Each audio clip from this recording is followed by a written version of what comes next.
I'm a 27-year-old woman named Mara, and I've waited 5 long years to tell this story the way it actually happened. Juliet and I grew up like sisters, or at least that's what everyone liked to say. We were 6 months apart, lived 10 minutes from each other, and spent every major holiday, birthday, and weekend under the same roof. Our mothers are sisters, and they practically raised us like twins. But anyone who paid attention could see it. Juliet always had to be louder, flashier, and somehow more important than everyone around her. I was the quiet one. I studied hard, stayed out of trouble, worked retail jobs during high school to save up for college. Juliet floated through everything, skipping classes, dating older guys, picking fights with teachers. But she had this way of turning everything into a performance. She could cry on cue, twist a story mid-conversation, and somehow get away with it. People either believed her or didn't want to deal with the mess she'd make if they didn't. After high school, I moved to the city for college on a partial scholarship. I chose environmental sciences. It wasn't glamorous, but it was mine. I juggled classes, waitressing, lab hours, and tutoring. Meanwhile, Juliet took a year off to figure things out, then enrolled at the local state college. She stayed home, still went to the same bars from high school, still expected attention every time she walked into a room. By the time I was in my final semester, I had mapped out my entire graduation plan. I booked a banquet room at a small Italian restaurant I used to work at. Nothing fancy, just 25 people,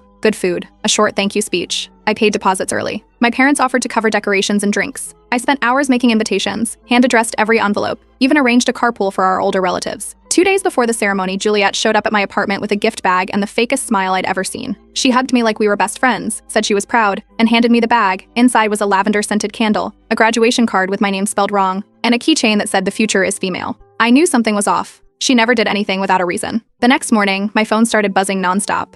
Group chats were exploding. Someone had posted a video of me giving a class presentation, but the audio had been spliced to make it sound like I was mocking a professor who uses a wheelchair. It was clearly fake. The original video had been recorded for a disability studies course, and I remembered every second of it, but in the edited version, I looked smug and cruel, and it spread fast. Family members started texting me, saying they weren't sure if it was a good time to celebrate or that maybe I should lay low until things died down. One of my uncles flat out unRSVP'd.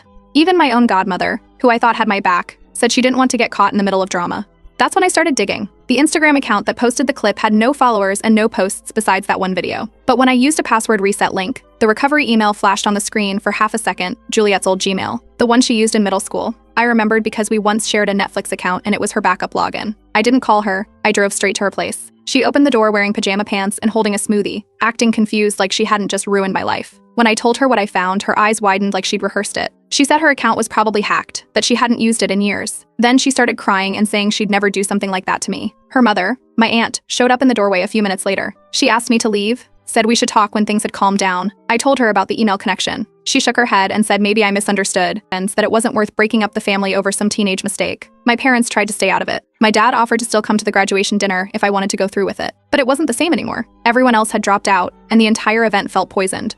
So I canceled everything. I asked the restaurant to keep the deposit as a tip. On the day of the ceremony, I walked the stage alone. My parents were in the crowd, along with 5 friends from college. Nobody from Juliet's side showed up. Afterward, I told everyone I was fine. I shared a couple graduation pictures online and thanked people for their support. I didn't fight with anyone. I didn't respond to passive-aggressive texts. I didn't block Juliet. I just stopped talking to her directly, though she never removed my access from the old event tools she once asked me to manage. But I didn't forget. I saved every message, every email.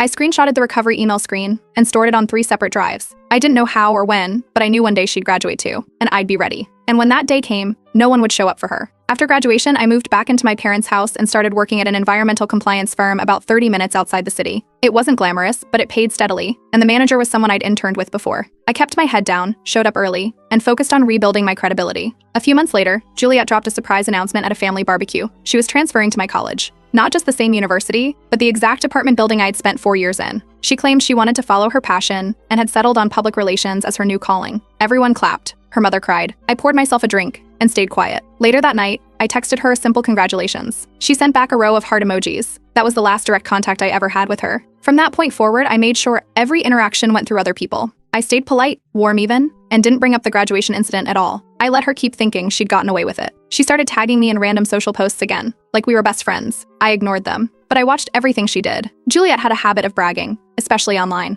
She started a blog for her PR coursework and filled it with bright graphics, half-baked project ideas, and vague client shoutouts. She even uploaded testimonials from fictional brands. I started saving everything. I created folders by year, copied the posts to local drives, even screen captured her Instagram stories whenever she visited a corporate office or claimed she had a new internship. Whenever she mentioned a person, professor, peer, client, speaker, I added their name to a spreadsheet. I signed up for alumni newsletters and workshop updates from her department using a secondary email. I tracked who was speaking at which events, who sponsored which panels, and which internships were being promoted through campus channels. A year in, I saw that she was using logos from real companies in her portfolio presentations, companies she never worked for. One was a nonprofit I had connections with through my firm. I sent a casual inquiry to the nonprofit's volunteer coordinator, framing it as a fact check for a class article. They responded quickly. They'd never heard of Juliet and were not happy that their logo had been used. They asked for the screenshots. I provided them, anonymously. At a family get-together that summer, Juliet cornered me in the kitchen and asked for help updating her LinkedIn profile. I agreed. I plugged in my laptop, connected to the Wi-Fi, and started typing while she narrated her job history. I recorded the entire screen using background software, capturing every made-up job title and exaggerated award she asked me to include. She smiled like we were sharing a secret. I smiled back. By the second year of her program, her professors started to notice inconsistencies. A friend I'd met through alumni mixers mentioned that someone in the public relations track had been flagged for copying from a professional campaign. I didn't say anything directly, but I mailed in a packet to the department chair, printouts of her plagiarized blog posts with side-by-side comparisons to the original materials. I left out my name. Around the same time, I submitted a second anonymous email to her program advisor. I pointed out that the testimonials on her site didn't appear to be from real companies and that several paragraphs were identical to public press releases from Fortune 500 brands. I didn't accuse her of anything. I just asked if this kind of reuse was standard practice in her program. 2 months later, I heard through a cousin that Juliet had been called into a meeting with her department. She told everyone she was being targeted by jealous peers. Her professors didn't buy it.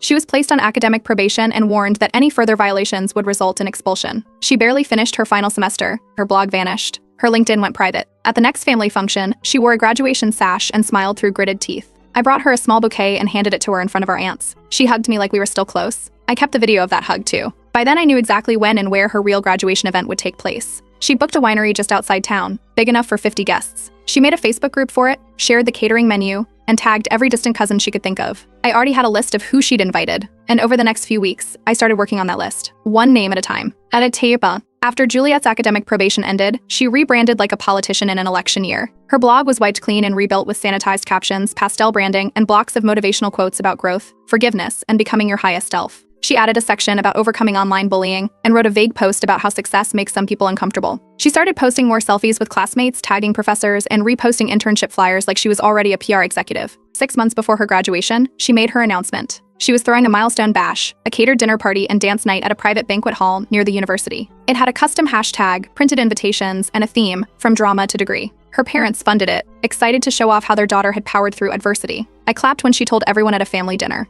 I even asked if she needed help with the invitations. She smiled and said yes. She gave me full access to the guest list, email contacts, and RSVP links. I guess she still thought I was harmless and useful when it came to logistics. I built a professional website with a clean design and RSVP page, just like she wanted. What she didn't know was that the RSVP form routed through a temporary forwarding server I set up using a custom domain. Any confirmation or follow-up emails passed through my filter before they went to her inbox. Every yes, no, or maybe came through me first. Once the invite list was finalized, I began my real work.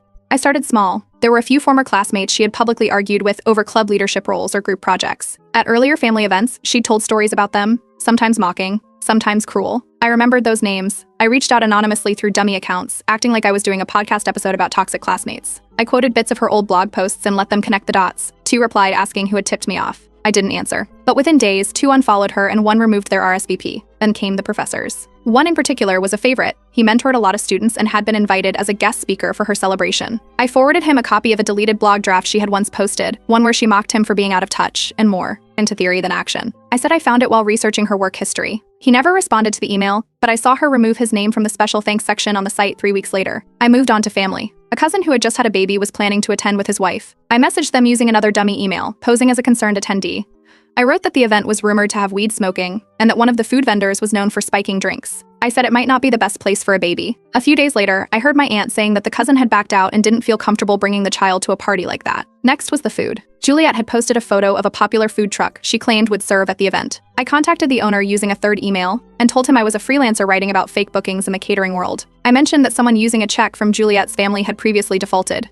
I never got a reply, but 2 weeks later she posted on her story that the truck had canceled last minute and she was looking for options. Then the DJ. She'd hyped him up like he was a celebrity. I dug up an old Reddit thread where people criticized his style, then sent him an email pretending to be Juliet, using a spoofed address. I wrote that his boring sets would ruin her big day and that her parents weren't impressed with the deposit terms. He blocked the contact and pulled out of the event. She posted vague complaints about sensitive artists and rebooked a student DJ who didn't even show up on time. A week before the event, Juliet sent out final confirmation emails to all guests with arrival details. I intercepted them. For most people, I adjusted the time to 3 hours later. For others, I added parking restrictions that didn't exist or said the venue had changed but would be updated last minute. Confusion built quietly, and I tracked it all from the back end. On the day of the event, I drove past the venue at the original time. The parking lot was almost empty. 2 catering vans stood idle. No balloons, no foot traffic, no excited voices. I circled the block twice and didn't see a single guest. Around 6 p.m., her Instagram stories began. There were videos of her standing alone by the welcome table, smiling too hard. Her parents clapped while she gave a toast to 5 people. Most shots were blurry selfies, and one was a panning video of the hall. Half the tables were empty. She tagged people who never appeared.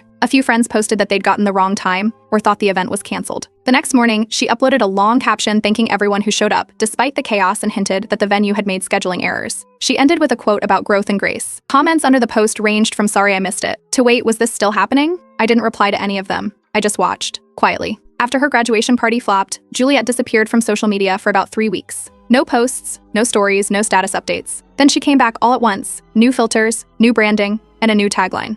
Her bios now read self-made communications strategist and redefining success through resilience. She started sharing quotes about betrayal and rising above hate, almost all paired with filtered selfies of her drinking matcha or walking through art galleries. Not long after, she launched a podcast. She called it The Reframe. The intro played soft music while she talked about healing after being wronged by those closest to you. She didn't name names, but the digs were obvious. She spoke about fake support systems, jealous cousins, and people who tried to steal moments that weren't theirs to begin with. It was all very vague and full of buzzwords, but also full of contradictions. In one episode, she said she'd worked with over 20 brands during her time at college. In another, she admitted she'd made up roles just to see if anyone noticed. I downloaded every episode and flagged timestamps where she contradicted herself or casually admitted to things she'd denied elsewhere. A few weeks later, she posted a story tagging a rising public relations agency in the city. It was a sleek office with a fast-growing client list, and she hinted at a dream opportunity in motion. That was enough for me to act. Through a professional mixer I'd attended the previous year, I had the contact of someone who worked in the agency's HR department. I sent an anonymous tip saying a candidate under consideration had been placed on academic probation for plagiarism and had admitted on her podcast to falsifying client work. I attached documents from her college's academic office and links to the podcast clips. 2 days later, Juliet deleted the story mentioning the job. She never posted about it again. About a month after that, we were both at a family barbecue. She stayed close to her mother most of the time, but eventually came into the kitchen while I was refilling a drink. She asked if I'd received any strange emails or messages recently, said someone was spreading lies about her, and it might be connected to college drama. I looked surprised, asked if she thought it was someone from her past, and even offered to help her trace the source. She thanked me, but looked unsure. She didn't bring it up again the rest of the evening. That night, I created a burner account and sent her a message pretending to be a former classmate. I wrote that I still had receipts, mentioned something vague about the fake nonprofit she listed on her blog, and said it was just the beginning. She didn't respond to the message, but within a week, she started cycling through usernames and switching between private and public profiles. I heard through a cousin that Juliet had begun snapping at people during conversations. She kept accusing relatives of gossiping behind her back and reportedly asked her father to review their Wi-Fi security at home. She asked her mother to stop forwarding emails unless she personally checked them first. She changed her phone number, but then switched back after claiming the new one felt off. Around the same time, she began consulting with a local image manager, someone known in small business circles for helping clean up online reputations. A mutual acquaintance told me Juliet showed up asking about clearing her name before a possible brand launch. The consultant ran a light background check and reached out to a few of her former collaborators. I sent a tip to that same consultant anonymously, attaching the fake nonprofit screenshots and a clip of her bragging on her podcast about making up company names. The consultant dropped her as a client before any contract was finalized. Their official statement was that her values didn't align with the firm's mission. The fallout trickled slowly. Juliet sent group texts to several of our cousins asking if anyone thought a family member might be behind everything. I replied to the thread saying, "It's probably just some random troll from college. Not worth the stress." Others agreed. She left the conversation without saying another word. After that, she started behaving differently. At another small gathering, she spent most of her time checking her phone, whispering to her brother, and standing with her back to the wall. She wore sunglasses indoors, even though the lights weren't bright.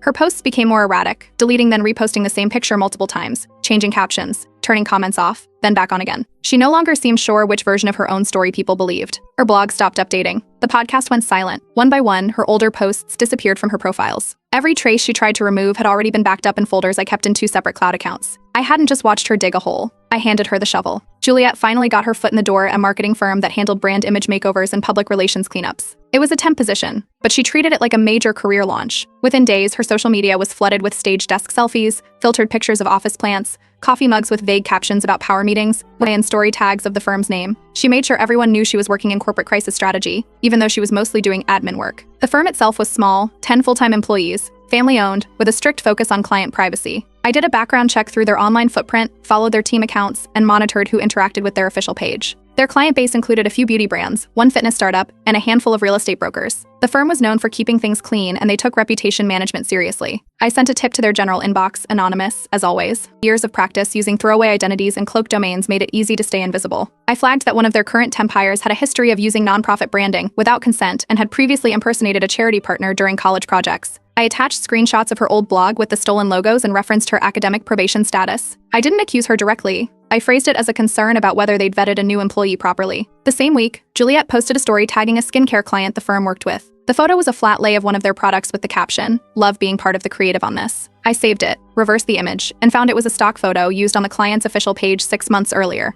I contacted the client's public contact form through a burner account routed through a VPN. By then, I'd built a whole routine rotating IPS, dummy domains, the works. I asked if they had authorized her to post on their behalf. The response came back through a different source. They hadn't. The brand flagged the post and contacted the firm immediately. That triggered an internal review. Juliet was pulled into a meeting and told to stop claiming client involvement publicly. She deleted the post that night and unfollowed the client's account the next morning. But she couldn't keep quiet. During a client lunch meeting at a mid-tier cafe, she vented to a colleague about the firm's overreaction. She spoke loud enough that a nearby table, filled with people from the local business chamber, overheard every word. Someone from that group had a connection at the firm and passed the story along. I had already been recording her public content. When I saw the cafe's layout through geotagged posts, I pieced together the timing and audio patterns from background clips she had posted herself. One short video from her stories had muffled sound of the same lunch conversation. I cleaned up the audio and added a written timeline of how her social media behavior had violated company policies. I submitted the full package through the firm's internal feedback portal using their ethics concern submission option. It was marked as urgent, with attachments including her post history, the flagged client photo, and clips of her calling the firm's client policies stupidly outdated. 2.